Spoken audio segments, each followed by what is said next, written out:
So yun ang mga kabricks, na deliver ko na yung food. So ayan, nakaset up na dyan.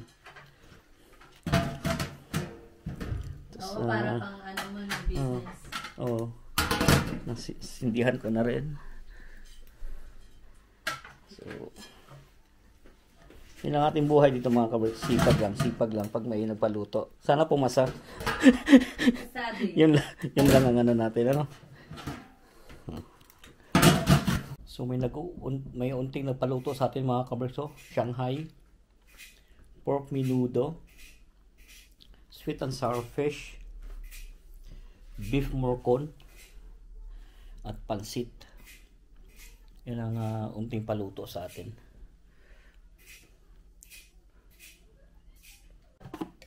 So ready na mga kabricks.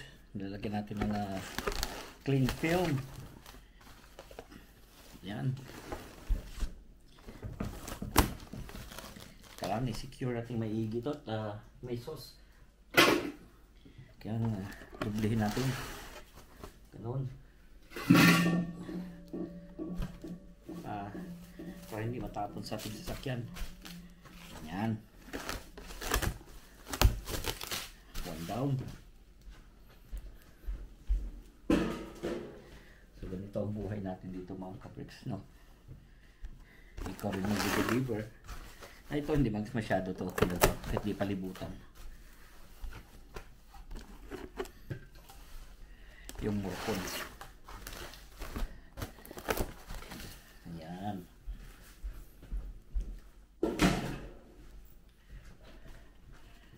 Sour fish.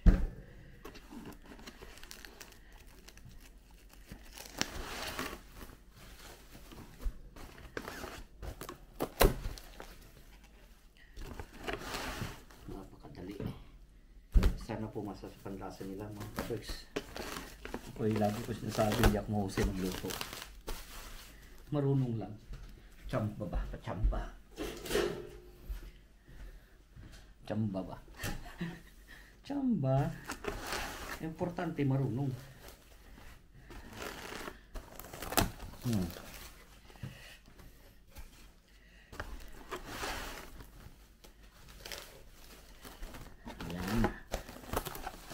Tapos na. Shanghai na lang.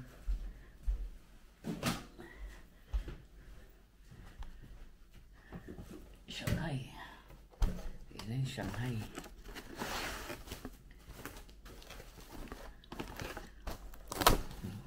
Iblihin na lang natin yung Shanghai mga kabricks.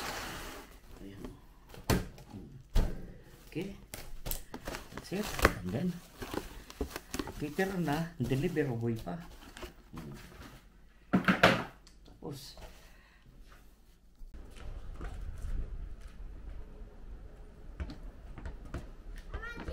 so i-deliver na natin to mga kabricks.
Deliver natin ito mga kabricks. So i-deliver na natin mga kabreks yung pinaluto sa atin. Sobrang init ah.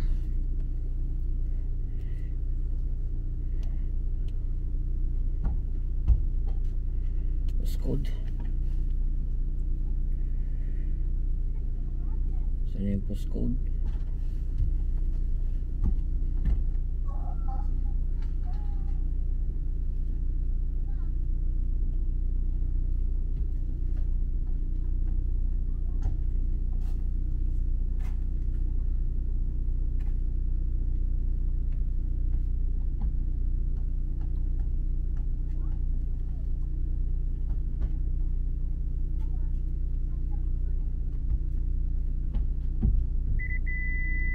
You have reached your destination.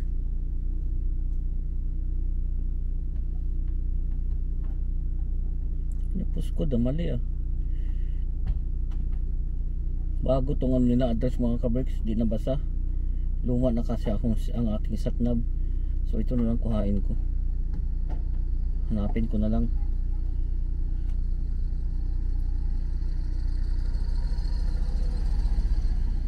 Di nabasa. So 20 minutes lang papunta ron mga kabreks. So let's go. Hindi basa ng aking satnab.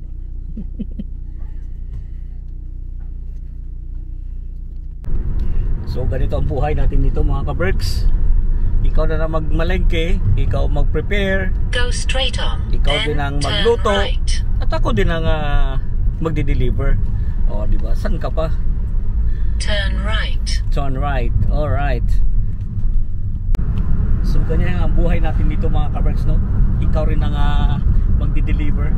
Anong oras na may ano pa? Alas 4 nila gusto ipa-deliver yung pagkain. Pero ano pa lang 3:20. 4 by 40 minutes pa ako. Pero mas gusto ko kasi maaga ko may deliver yung food ba para at least naka-set up na bago na sidatingan yung mga bisita nila. Turn right. Ganon. Mainit dito panahon ngayon mga kabreks. 20 degrees. Sana ganito lagi.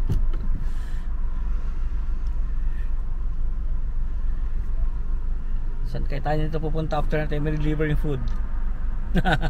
Saan pupunta? So malapit na tayo mga kabreks. 5 minutes, nandun na tayo. Pero kailangan pa natin i-set up yung food bago natin iwanan yan mga kabreks ay dapat naka-set up na sa buffet table nila. Ganon dito pagka nagluto ikaw din magsi-set up ba. Turn left onto Chelmer Way, then the destination is on your left. Dito na tayo mga kabreks. Chelmer Way, mga bago pala yung bahay dito. So dito na nga tayo mga kabreks. Hinihintay ko lang mag-open yung door at i-set up na natin yung food. So yun nga mga kabreks, tapos na natin i-deliver yung food. Kaya lang hindi ko na binidyo nung nag-set up ako kasi nahiya ako ba. Pero may video akong konti, nagpaalam lang naman ako. Ganun kasi pag hindi ko kakilala yung aking pinagdi-deliver paluto, syempre nakahiya naman mag-video ka, di ba? Pero nagpaalam na ako kung pwede yung video saglit. So yun lang, di ba? Relax na tayo ngayon kasi na-deliver natin yung food. Sana pumasa sa panlasa nila. So yun mga kabreks, malapit na tayo sa bahay. Mapagpahinga na tayo pagkatapos natin magluto at mag-deliver ng food. Ayan. Again nga, hindi ko na binidyo no sa pag set up ako kasi nakahiya naman doon sa nagpaluto ba. Hindi ko kasi may kakilala kung makakakilala ko talaga sana ayos. Diba? Pero importante na video ko naman nung na-set up ko na. So yun lang. Ganito lang ating buhay dito mga kabergs. Mga sipag at tiyaga lang na ang ating kailangan upang ang ating pangarap sa buhay ay ating makamtan. may hugot, may ganorn. Oh, di ba? Enjoy nyo lang ang huwag nyo lang pakinggan, enjoy na lang tong view. Oh. Di ba? Ang ganda pa naman ng panahon ng hapon. So, kararating na natin sa bahay mga ka-Berks. Tapos na tayo mag-deliver. So, time na natin ngayon magpahinga. Ayan, ganun lang ang buhay natin dito sa England. Lagi ko ang sinasabi sa inyo, dito na natin pala tapusin nating video ito. ang gulo, no? Pagod kasi na ba? Dito na natin tapusin mga ka-Berks. Lagi ko ang sinasabi sa inyo, keep us all safe, God bless us all, at magandang buhay. Thank you for watching.